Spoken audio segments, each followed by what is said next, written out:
nous, en bord de côte, je me dis la protection des fonds marins. Je voulais prendre une marque respectueuse des fonds marins, donc à base d'algues aussi.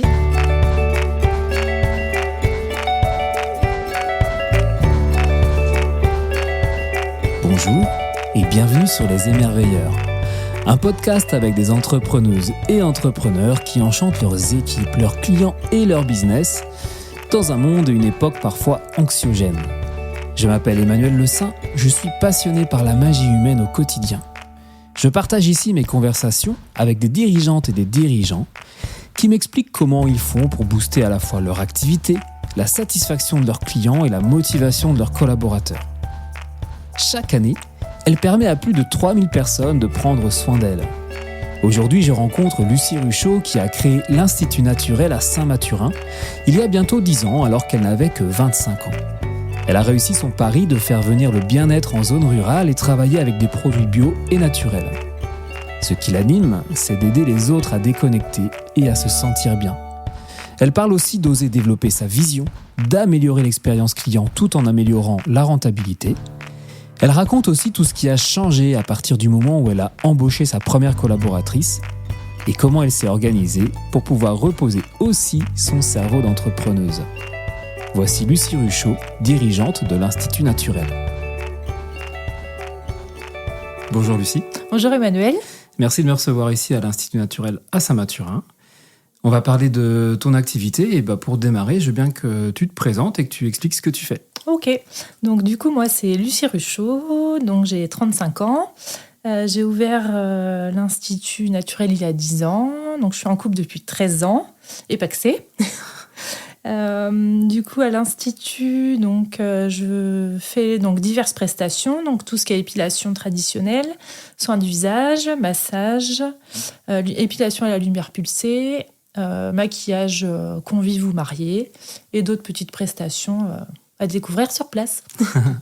Est-ce que tu as des chiffres en fait? Je sais pas si tu as le nombre de clients que tu vois chaque année ou des choses comme ça. Oui, du coup ça va être par mois à peu près, donc on est environ 300 clients par mois, donc par mois oui, et environ une dizaine par jour par collaboratrice.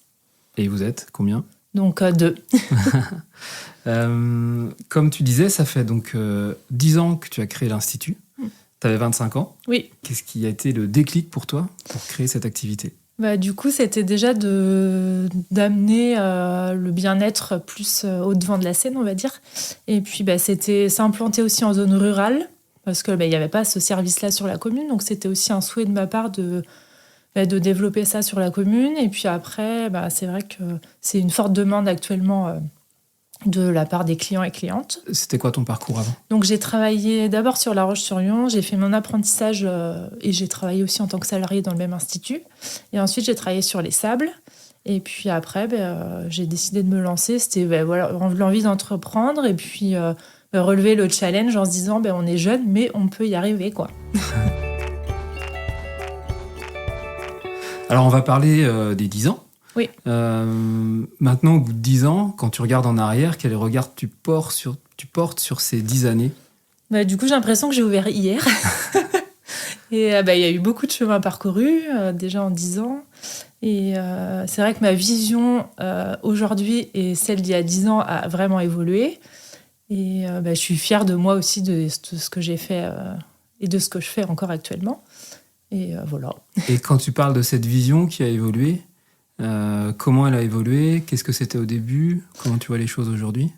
Du coup, c'est vrai que donc là, je me suis fait accompagner l'année dernière. Donc, j'ai fait une formation avec Tiffen d'expertise spa bien-être. C'est un centre de formation pour réservé aux esthéticiennes et spa managers. Et du coup, c'était vraiment pour la refonte du business, entre guillemets. Et c'était vraiment pour savoir où je veux aller vraiment. Parce que où je voulais aller, j'osais pas trop, en fait. Et là, c'était vraiment la vision d'avant, c'était vraiment que les clientes se sentent bien. Mais là, c'est vraiment à accompagner dans le mieux-être, en fait. Okay. Aujourd'hui, c'est vraiment aller vers que la personne ressorte en se disant c'était 1 heure de massage, mais franchement, je suis reboostée, quoi. D'accord. Et qu'est-ce que tu as mis en place de différent? Tout. T'as tout changé. Là, ça va passer par... donc déjà, je vais changer le nom de l'Institut dans l'année. Et du coup, tous mes soins vont être revus aussi. Et puis, déjà, l'agrandissement de l'Institut aussi. Ouais. Donc ça commence d'ici 3 semaines. Donc voilà, tout va être mis en place petit à petit et c'est le cheminement qui va se faire au fil de l'année aussi. Voilà. Donc dans la 9e année, en fait, tu as regardé un peu en arrière, Oui. tu avais tes objectifs et tu n'osais pas forcément trop y aller. Oui. Et là, tu t'es décidé à y aller. C'est ça. Et du coup, tu revois tout. Exactement. Tout Ok. remettre à plat et même après, on a revu aussi les chiffres, voir la rentabilité, tout, même le management et vraiment se dire ma vision aujourd'hui, c'est ça. Donc, et vraiment accompagner vers le mieux-être, quoi. La vision, c'est ça. Et qu'est-ce qui a fait que tu t'es fait accompagner ? C'était quoi le déclic pour te dire, tiens, là, j'ai besoin de me faire accompagner là-dessus ? C'était pour les 10 ans. Je me suis dit, je vais à l'Institut, ça va faire 10 ans et j'aime pas rester, on va dire, sur mes acquis, donc envie de nouveaux challenges. Et puis, je me suis dit, les 10 ans, c'est le moment de tout revoir et de me former aussi, d'apprendre des nouvelles choses, donc c'est chouette. Oui, parce que tu mets aussi en place régulièrement des nouveaux soins. Oui. Donc j'imagine que vous avez aussi tout un aspect formation Oui. un peu en continu. C'est ça. Chaque année, c'est toi qui décides de ce Oui. que tu fais ? D'accord. En fonction de ce qu'on a envie de mettre en place. Après, je vois avec les filles ce qu'on souhaite mettre, ce qu'on veut apporter aussi aux clientes, et puis si ça nous intéresse aussi. Et puis après, moi, on se forme, mais je remets un peu à ma patte le soin ou la prestation en question, quoi. Et quand tu regardes sur ces 10 années, est-ce qu'il y a eu des réussites dont tu es particulièrement fier, des étapes particulières qui t'ont marqué ? Déjà, l'ouverture, la création. Et puis, de prouver que même à 25 ou 26 ans, qu'on est capable de gérer une entreprise, d'ouvrir une entreprise. Et puis, comme quoi, en zone rurale, ça fonctionne aussi, quoi. Sans forcément spoiler la suite, mais j'imagine que tu vas célébrer ces 10 ans. Donc là, Oui. effectivement, tu revois tout. C'est ça. Tu as prévu une façon de célébrer aussi ces 10 ans-là ? À la rentrée, peut-être ? Oui, plus en fin d'année. Donc, entre septembre et décembre, on va dire. Mais plus, faire comme une inauguration et puis inviter les clientes et puis les personnes, les élus. Faire vraiment marquer un peu le coup, entre guillemets. Bon, génial. J'ai hâte d'y être. Oui, c'est ça. Je te propose qu'on parle justement plus de l'activité. Oui. Moi, j'aime bien comprendre qui sont les personnes qui viennent utiliser le service de l'entreprise et puis à quels besoins tu réponds. Et entre quand ils rentrent et quand ils sortent, qu'est-ce qui se passe, quoi ? Oui. Du coup, donc là, c'est vrai je suis en zone rurale, donc c'est plutôt l'esprit familial quand même. Et moi, je me suis toujours dit, il faut que la cliente se sente comme chez elle. Donc pas qu'elle se sente, pas qu'elle se dise, là, on me fait un soin, mais derrière, je dois acheter tant de produits, et puis voilà, quoi. Là, c'est vraiment, elle vient, on lui dit, nous, c'est nos ressentis aussi, on lui dit, là, aujourd'hui, je vous ferai plus tel soin ou autre, et puis qu'elle se ressorte et qu'elle dise, oui, là, c'était vraiment 1 heure pour moi, et au moins, j'ai déconnecté, et voilà, quoi. Et tu parles beaucoup de clientes. Oui, et c'est clients. Essentiellement des clientes, ça veut dire, j'imagine. Oui. Ou est-ce que tu as un ordre d'idée de la proportion ? Les hommes sont moins... le pourcentage est plus faible, mais il y en a quelques-uns quand même, dont toi. Mais oui, après, c'est déjà au niveau de la société, c'est plus démocratisé envers les femmes aussi. Et encore que ça se développe plus pour les hommes. Mais après, oui, en pourcentage exact, c'est 10% d'hommes à peine. D'accord. Et tous les âges ? La globalité des clients et clientes, on va dire que ça se situe entre 35 et 75. Donc, c'est intéressant aussi d'avoir un public avec des âges différents, ouais. Et d'amener différentes prestations à chaque personne, à chaque âge aussi. Ouais.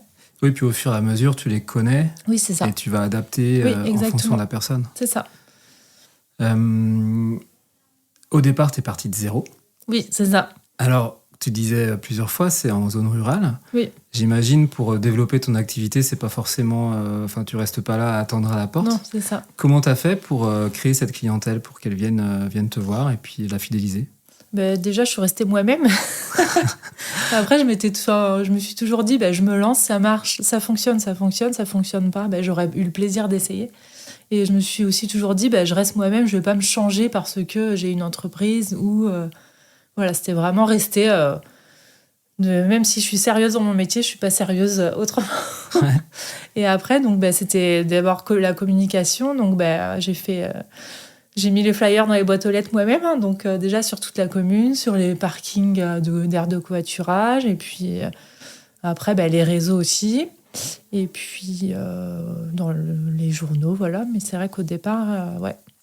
Après, au départ, j'ai commencé avec des cartes de parrainage aussi. Donc, la cliente qui venait offrait à sa sœur ou autre l'autre carte, et elle avait une remise dessus aussi, sur la prestation. Donc, en combien de temps, à peu près, tu as réussi à remplir tes créneaux horaires ?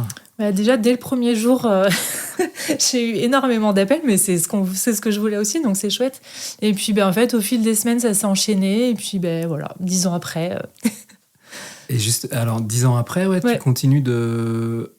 Alors, j'imagine, tu fais plus de flyers, peut-être ? Non, oui. T'as plus besoin ? Après, il y a toujours besoin, mais maintenant, c'est vrai qu'on est plus sur le digital. Donc là, c'est la communication réseau, notamment. Ouais, t'as mis en place des choses donc là, je fais appel à une amie, donc Alexia Cartron, du coup, qui est community manager. Donc, c'est elle qui gère mes réseaux depuis début décembre. Et c'est vrai que ça, c'est un vrai métier. Donc, moi, j'aime bien faire ça, mais je n'ai plus le temps de faire ça. Donc... on laisse les professionnels faire. Et puis après, il y a toujours besoin de se réinventer ou de communiquer sur l'entreprise. Donc, moi, j'aime pas rester campée dans ma bulle, on va dire. Est-ce que sur la partie connaissance client, gestion des clients, tu utilises des outils particuliers pour, justement, pour communiquer avec eux ou alors pour connaître leur goût en termes de soins, ou c'est vraiment du feeling au fur et à mesure ? Après, pour les soins, c'est vraiment du feeling. On personnalise vraiment lors du rendez-vous, quoi. Et puis après, si on communique par mail, en newsletter avec les clients et clientes, mais autrement, après sur les réseaux, en message privé. Mais Depuis 10 ans, on parle de plus en plus, moi j'ai l'impression, de bien-être. On parle de bien-être en entreprise aussi. Oui. Toi, quel est ton regard justement en tant que professionnel ? Est-ce que tu as vu vraiment une évolution depuis 10 ans ? Que c'est un sujet qui devient de plus en plus important, ou toi, t'as pas vu cette évolution-là ? Si, c'est vrai qu'on voit vraiment l'évolution, et les personnes ont vraiment besoin comme je disais tout à l'heure, de prendre 1 heure ou même 30 minutes ou un quart d'heure pour être pur, ne penser à rien et déconnecter du quotidien, quoi. Ouais. C'est ce que tu disais tout à l'heure, où on n'est plus simplement dans je viens faire un soin. Oui, c'est ça. Mais j'attends vraiment de ressortir en ayant pensé à complètement autre chose. C'est ça. Même si le quotidien rattrape en sortant, mais au moins l'heure où la personne était ici, c'est bénéfique pour le mental. Tout à l'heure, tu as parlé de ton accompagnement et que tu allais revoir. Oui. Enfin, tu avais commencé à revoir toute ton organisation. Sur le côté développement commercial, est-ce que tu as quelque chose que tu voudrais mieux faire en 2024 ? Bien mettre en avant le nouveau nom déjà, et ça va être plus travailler là-dessus, et le nom je l'ai déjà, mais il reste encore secret. Ouais, j'imagine, sinon tu l'aurais déjà dit. C'est ça. Donc oui, ça va être le nom je vais le dévoiler d'ici peu, ouais. D'accord. Mais oui, plus avec la nouvelle identité, vraiment ça va être ça, travailler, parler de nouvelle identité, on va dire. Et quand tu dis d'ici peu, tu as une date d'ici 2 mois. D'ici 2 mois. Je te propose qu'on parle de la partie humaine au sein de l'entreprise, donc en gros le management. Oui. Déjà, combien de temps tu as travaillé seule avant d'engager une collaboratrice ? Donc j'ai travaillé seule 6 ans. Et du coup, c'est vrai que toute seule, ça devenait très compliqué. Les délais de rendez-vous se rallongeaient, donc on ne peut pas se cloner encore. Mais, et je me suis dit, même pour ma santé, on ne pouvait pas être sur tous les fronts. Puis quand la journée à l'Institut est finie, il y a la journée plus papier, compta et tout à faire. Donc fallait vraiment faire quelque chose. Donc du coup, j'ai Magali, donc ma première collaboratrice, qui est venue postuler pour un stage. Et puis moi, vu que je fonctionne beaucoup au feeling, eh bien ça s'est fait comme ça. Et puis elle a commencé en CDD et puis ensuite CDI. Puis voilà. Qu'est-ce qui change quand la personne arrive ? Toi avant, donc tu étais tout seul, tu faisais tout. Là, vous êtes 2 à partager les mêmes locaux. J'imagine qu'il y a plein de choses qui changent, des ajustements à faire. C'est ça, déjà la communication. Et puis elle-même responsabiliser, déléguer, quoi, on va dire. Et c'est vrai que ça s'apprend, c'est pas facile. Et puis l'aspect management aussi, on n'est pas formé à ça non plus, donc tout s'apprend et c'est pas facile, mais ça se fait. Mais oui, c'était. Puis même après, d'être deux, c'est aussi à la fin de la journée, discuter en off de ce qui s'est passé la journée. C'est vrai que c'est appréciable aussi, pouvoir échanger sur les problématiques ou autres, quoi. Ouais. Toi, ça t'a vraiment apporté de ce côté-là ? Oui. Ouais, j'imagine, oui. Quand tu passes de tout seul avec... C'est ça. T'as quelqu'un avec qui tu peux échanger ton ça. quotidien. Exactement. Ouais. Et ça aussi, ça me manquait, mais oui, c'est vrai que c'est chouette. En plus, vous êtes sur des métiers où chacun a sa manière de faire. Chacun a son identité dans les gestes.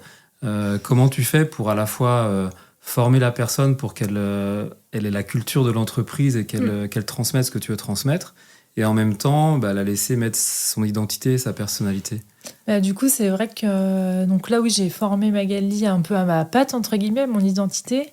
Mais après, oui, elle amène toujours sa touche personnelle, mais c'est vrai qu'elle reste quand même dans ce que je fais moi. Après, on met son identité perso, mais moi, elle a la même vision que moi. Donc, c'est vrai que... Voilà. Ouais, c'est ça qui fait la différence. Oui, c'est que finalement, tu recrutes quelqu'un par rapport à sa vision et sa façon de faire, qui correspond à ce que tu veux. Est-ce que toi, tu as parlé déjà de ta vision quand même sur d'être centré sur l'humain, d'apporter vraiment quelque chose. Est-ce que ça, c'est quelque chose que tu as vraiment travaillé, que tu as, je sais pas, écrit pour dire, tiens, moi, mon entreprise, je veux vraiment qu'elle transmette ça, ou c'est simplement quelque chose de naturel chez toi que tu voulais... c'est naturel et c'est venu aussi au fil des années de travail, on va dire. Et puis la sensibilité aussi. Mais c'est vrai que les relations humaines, déjà dans ma vie perso, j'aime être énormément entourée par ma famille ou mes amis. Donc déjà, il y a là, le côté humain, on va dire, c'est très important. Il était déjà là, ouais, d'accord. Oui, c'est ça. Ok. Qu'est-ce que c'est pour toi le management? Du coup, c'est vrai, c'est gérer les salariés, le bien-être déjà des salariés et tout ce qui est gestion planning, les mises en avant de tâches que chacune a à faire. Enfin voilà. Et pour moi, c'est ça. Est-ce que tu programmes l'évolution de ta collaboratrice quand elle arrive en disant dans un mois, il faut qu'elle sache à peu près faire ça, qu'elle soit autonome là-dessus, puis dans 3 mois, ce sera ça, puis dans 6 mois, ce sera ça? Non, pas du tout. Non, tu fais ça au fil de l'eau. Oui, voilà, c'est ça. Pour reprendre la question de tout à l'heure, en 2024, est-ce que tu as des choses que tu aimerais mieux faire? Oui, sur ce sujet-là, il y a toujours à apprendre, on va dire, mais oui, c'est avoir des petits moyens techniques pour faire mieux encore. T'as des sujets précis où tu dis tiens... Après, ça va être plus, déléguer, même si j'y arrive un peu mieux, mais oui, ça va être plus ce sujet-là, déléguer. Et même quand on est en congé, après, moi, je fais confiance facilement, mais c'est vrai qu'on est en congé, on a toujours cette part de se dire, là, l'entreprise, comment ça se passe ou, et comment ça se passe justement quand tu es en congé? Tu as toujours une partie de toi qui est en train de se dire Moins maintenant. Ouais. Moins? Ouais, mais au début, oui. Et puis, non, parce qu'après, je fais confiance aux filles. Et puis, faut savoir lâcher prise aussi. Parce que sinon, le cerveau explose. Je te propose qu'on passe à la partie, on va dire, environnementale. Oui. Ça fait des années qu'on nous alerte sur... les changements climatiques qui pourraient venir. Maintenant, c'est plus qui pourraient venir parce qu'on les subit au quotidien. Toi, depuis le début, tu utilises des produits naturels, bio. Oui. Comment ça t'est venu? C'était pas forcément à l'époque quelque chose de très répandu. Pourquoi tu as choisi ça? Déjà, je suis sensibilisée à ça depuis toute petite, même au tri et autres. Et puis après, nous, en bord de côte, je me dis la protection des fonds marins. Donc, je me disais, déjà, je voulais prendre une marque respectueuse des fonds marins, donc à base d'algues aussi. Et puis, après, pour déjà même mettre sur son visage des produits sans agents chimiques ou autres. Et puis après, même pour le maquillage, donc là, je voulais vraiment... c'était plus pour penser aux clientes en se disant, elles vont acheter quelque chose de rechargeable. Donc, la première fois, c'est un coût, mais la seconde fois, c'est moins cher. Donc, plus penser aussi à elles pour pas qu'elles soient... elles aient des sommes énormes à investir dans le maquillage ou autre. Et puis, voilà, pour cet aspect bio, entre guillemets, naturel. Et donc là, on a parlé des produits. Oui. Toi, au quotidien aussi, au niveau de l'entreprise, est-ce que tu as mis des choses en place pour les déchets, par exemple, Oui. ou, qu'est-ce que tu as fait concrètement pour avoir une façon différente, mais qui soit respectueuse de la planète? Du coup, déjà, en cabine, j'utilise plus du tout de drap d'examen. Donc, c'est que des serviettes qu'on lave. Après, on n'a pas forcément plus de machines, parce qu'on a du linge tous les jours. Et puis après, ça va être en soins d'usage, ça va être des cotons lavables. Et après, pour les épilations, on a toujours des cotons jetables, parce qu'après ça, on n'a pas trop le choix. Du coup, et voilà, c'est chaque petit geste, en fait. Je dis chacun a sa part à faire de petits gestes. Si on en fait, il faut mieux en faire petit à petit que beaucoup. Ouais. Et puis voilà. Est-ce que tu as des idées là-dessus pour encore évoluer et faire encore plus de choses sur l'environnement par rapport à ton activité? Il y aurait toujours à faire. Après, oui, je suis en réflexion là-dessus aussi. Mais toutes les idées sont pas casées, on va dire. Mais oui, il y a encore du chemin à faire. Hein. Mais non, j'ai pas encore tout posé, disons. Je pose cette question aussi à chaque fois. Là, tu as vraiment mis en place dès le départ des choses. Pour toi, un chef d'entreprise, quelle responsabilité il a et ce qu'il doit faire en fait, au sein de son entreprise pour prendre sa part dans le respect de la planète, simplement? Déjà, être en accord avec ses valeurs personnelles. Et après, c'est plus ça. Enfin, si on est sensibilisé à ça dès le plus jeune âge, je pense qu'on perdure cette façon de faire, en fait. On va passer à la dernière partie qui concerne justement ton organisation personnelle. Tu as parlé tout à l'heure du rythme de chef d'entreprise, de tout ce à quoi tu as pensé. Déjà, le matin, qu'est-ce qui te motive pour venir travailler dans cette activité? La passion du métier et les gens. On retombe toujours sur le côté humain. Voilà, sur le côté humain. Mais oui, c'est vraiment la passion du métier. Et en fait, je me lasse pas. Parce qu'il y a des personnes qui peuvent se lever le matin en disant c'est dur ou je me lasse. Mais non, même si ça fait 10 ans, je me lasse pas de venir ici, au contraire. Et puis l'envie aussi toujours d'apporter le mieux-être, quoi. On reste toujours dans cette vision. Est-ce qu'on pourrait se dire tous les matins, je viens et je vais faire des soins qui sont peut-être un peu tout le temps les mêmes, redondants, etc. quoi. Oui. Mais en même temps, chaque fois, tu vois des personnes différentes que tu retrouves et puis tu as ce lien en fait vraiment de proximité. Oui, c'est exactement. Chouette. Tu parlais aussi tout à l'heure donc des soins, mais aussi de la deuxième journée qui démarre à la fin de la journée sur le côté administratif. C'est ça. Est-ce que tu as mis en place des choses en 10 ans qui te permettent de mieux t'organiser? En fait, souvent, le chef d'entreprise, effectivement, il a ses prestations, mais il a aussi le développement de son entreprise, il a le management, il a l'administration, etc., le marketing. Oui, c'est le couteau suisse du chef d'entreprise. Ouais. Comment tu t'organises, toi, de ce côté-là? Du coup, donc depuis que j'ai mes collaboratrices, donc je fais plus rien le soir à la maison. Waouh. Donc ça, j'essaye, mais oui, c'est vraiment ancré maintenant. Et donc c'est vrai que j'ai dû sortir un peu de cabine, on va dire, de faire mes prestations pour pouvoir travailler tous les à côté du chef d'entreprise, de l'entreprise à développer. Donc le mardi, je suis en administratif jusqu'à 17h, 17h30. Et j'ai une autre matinée dans la semaine aussi où je suis en administratif aussi. Donc là, j'ai trouvé ce rythme-là et ça me convient très bien. Donc voilà. Ouais, donc c'est une organisation du temps où tu as vraiment dédié des plages de temps aux autres activités. Oui, c'est ça. Et puis sur ces plages, sur ce temps-là, c'est vraiment par contre to-do list et puis le planning, se dire de 9 à 11, je fais ça et ainsi de suite, quoi.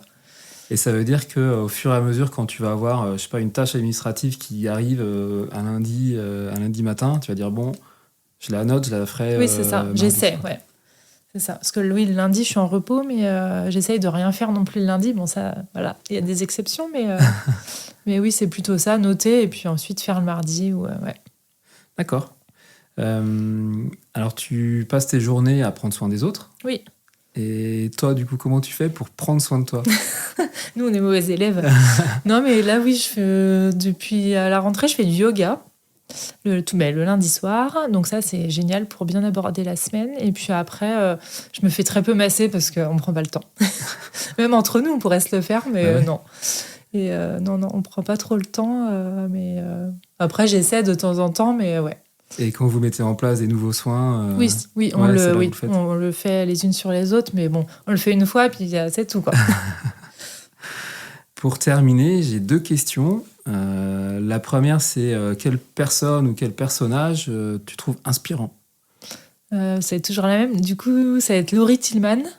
Ouais. C'est une ancienne Miss France. Et en fait, je trouve qu'elle a des valeurs similaires aux miennes, notamment sur la protection de l'environnement. Elle est attachée à l'océan aussi. Et puis, elle est simple, quoi. Et elle développe, elle développe une aura, en fait, avec ces valeurs-là. Oui, exactement.